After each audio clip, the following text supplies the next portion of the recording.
তিনি নাকি বাংলাদেশের সবচাইতে সুদর্শন পুরুষ। নাউযুবিল্লাহি মিন যালিক। এই জাতির বিবেক কত নিচে নেমে গেছে। ওই পুরুষের উপরে আল্লাহর অভিশাপ, যে পুরুষ নারীদের লিবাস ধারণ করে। আমাদের বিদ্যাতে, আমাদের বুদ্ধিতে কত বড় পোকায় ধরেছে, ঘুণে ধরেছে। এই জাতির বিদ্যার, এই জাতির বিবেকের অবক্ষয় হয়েছে। রাসূলুল্লাহ সাল্লাল্লাহু আলাইহি ওয়াসাল্লাম বলছেন, ইন্না মিন আশতারাতিস সাআহ, কিয়ামতের আলামত হলো আন ইউরফাউল ইলমা, বিদ্যা উঠে যাবে, বিদ্যা নষ্ট হয়ে যাবে, বিবেক নষ্ট হয়ে যাবে। ওয়ায়াকসুরাল জাহালু, জাহালাত বৃদ্ধি পাবে, জ্ঞান উঠে যাবে, মূর্খতা বৃদ্ধি পাবে। মানুষ যেটা নোংরা সেটাকে ভালো বলবে, যেটা অন্যায় সেটাকে ন্যায় বলবে, যেটা খারাপ সেটাকে মানুষ ভালো বলবে। ইন্না মিন আশরাতিস সাআহ, এটা হচ্ছে কিয়ামতের আলামত।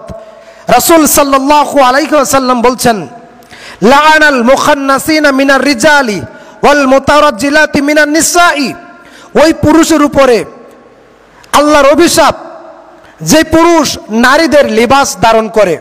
ওই পুরুষের উপরে নারীর অভিশাপ, ওই পুরুষের উপরে আল্লাহ ও তার রাসূলের অভিশাপ, যে পুরুষ নারীদের লেবাস ধারণ করে, মহিলাদের লেবাস ধারণ করে। এডলফ খান তিনি নাকি বাংলাদেশের সবচাইতে সুদর্শন পুরুষ। নাউযুবিল্লাহি মিন যালিক। এই জাতির বিবেক কত নিচে নেমে গেছে। এই জাতির বিদ্যা বুদ্ধি কত লোপ পেয়েছে, কত হ্রাস পেয়েছে। এই জাতির বিদ্যা বুদ্ধি কত ধ্বংস হয়েছে। অথচ সুদর্শন পুরুষের কতগুলো বৈশিষ্ট্য থাকা প্রয়োজন। 1 নম্বর, সততা এবং বিশ্বস্ততা। সততা এবং বিশ্বস্ততা, এটা হচ্ছে সুদর্শন পুরুষের 1 নম্বর বৈশিষ্ট্য। 2 নম্বর, সত্যবাদিতা হওয়া, মানুষের বিশ্বাসযোগ্য হওয়া। সত্যবাদিতা হওয়া, মানুষের বিশ্বস্ততা অর্জন করা। ন্যায়পরায়ণতা হওয়া, ন্যায়পরায়ণতা হওয়া, ন্যায় এবং ইনসাফের পথে চলা, সকল মানুষের প্রতি শ্রদ্ধাশীল হওয়া, ইসলামের প্রতি শ্রদ্ধাশীল হওয়া। বিনয়ী এবং নম্র হওয়া, বিনয়ী এবং নম্র হওয়া। অহংকার পরিহার করা, নম্রতার সাথে, বিনয়ের সাথে এই জমিনে চলাফেরা করা। সহানুভূতি এবং দয়ালু হওয়া, সহানুভূতি দয়ালু হওয়া। অন্যের দুঃখে কষ্টে সহানুভূতি দেখানো, অন্যের প্রতি ভালোবাসা দেখানো, অন্যের প্রতি, অন্যের বিপদের প্রতি নিজে এগিয়ে যাওয়া এবং দায়িত্বশীল হওয়া। নিজের দায়িত্ব কর্তব্য সম্পর্কে সচেতন থাকা। দেশ এবং জাতিকে বিশুদ্ধ, ইসলাম সচেতন, আদর্শিক নাগরিক হওয়ার জন্যে, মানবিক মূল্যবোধ উন্নয়নের জন্যে যে বিষয়গুলো শিক্ষা অর্জন করা দরকার, শিক্ষা দেওয়া দরকার, শিক্ষা লাভ করা প্রয়োজন, সেগুলো জাতির সামনে তুলে ধরা। জ্ঞানবান হওয়া, প্রজ্ঞা লাভ করা। জ্ঞানবান হওয়া, প্রজ্ঞা লাভ করা। কিভাবে উপস্থিত, ওই অনুষ্ঠানে উপস্থিত মানুষগুলো এডলফ খানের মতো একজন ব্যক্তিকে, যিনি কিনা নারীদের পোশাক পরে আছেন, যিনি কিনা রং বেরঙের ব্রেসলেট, মালা পরিধান করে আছেন, তিনি কিভাবে সুন্নত নাই, তার কপালে সিজদার চিহ্ন নাই, তার মুখে বিশ্বনবীর পবিত্র দাড়ি মোবারক নাই, এই ব্যক্তি কিভাবে সুদর্শন পুরুষ হতে পারে? নাউযুবিল্লাহি মিন যালিক। অতঃপর ধৈর্যশীল হওয়া, সহনশীল হওয়া। ধৈর্যশীল হওয়া, সহনশীল হওয়া।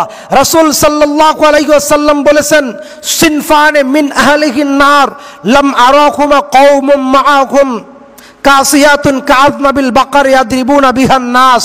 মুহাম্মদুর রাসূলুল্লাহ সাল্লাল্লাহু আলাইহি ওয়াসাল্লাম বলছেন, কিয়ামতের আগে 2 শ্রেণীর মানুষ বের হবে, যাদেরকে তারা নিজেরাই নিজেদের কুকর্মের কারণে, নিজেরাই নিজেদের পাপের কারণে, নিজেরাই নিজেদের অন্যায় অপরাধের কারণে নিজেরাই জাহান্নামে যাবে। সিনফানে মিন আহলিহিন নার, তারা 2 শ্রেণীর মানুষ। লাম আরাহুমা কওমুম মাআহুম কাসিয়াতুন কাযনাবিল বাকার ইয়াদরিবুনা বিহান নাস। 1 শ্রেণী মানুষ, তারা লাঠি দিয়ে রাখাল যেরকম গরুকে পিটায়, তারা চাবুক নিয়ে, লাঠি নিয়ে নাগরিক জনগণকে পিটাবে। 1, 2 রাসূল সাল্লাল্লাহু আলাইহি ওয়াসাল্লাম বলছেন, 2 নম্বরে যারা পোশাক পরেও উলঙ্গ থাকবে, পোশাক পরে উলঙ্গ থাকবে, নিসাউন কাসিয়াতুন আরিয়াতুন মুমিলাতুন মাইলাতুন রুউসুহুন্না, কাপড় পরে উলঙ্গ থাকবে, হোক পুরুষ হোক নারী, হোক পুরুষ হোক নারী, তারা কাপড় পরে উলঙ্গ থাকবে। আল্লাহ নবী সাল্লাল্লাহু আলাইহি সাল্লাম তাদেরকে জাহান্নামী বলে ঘোষণা করেছেন। তাহলে এই নোংরা ব্যক্তি যদি, এই নোংরা লিবাসের ব্যক্তি যদি উত্তম পুরুষ হয়, শ্রেষ্ঠ পুরুষ হয়, সুদর্শন পুরুষ হয়, নাউজুবিল্লাহি মিন জালিক, এই জাতিকে কিভাবে বুঝাই, এই জাতিকে কোনটা উত্তম কোনটা অনুত্তম, কোনটা ভালো কোনটা মন্দ কিভাবে বুঝাই? আল্লাহ তুমি এই জাতিকে হিদায়াত দান করো, আল্লাহ তুমি এই জাতিকে জ্ঞান দান করো।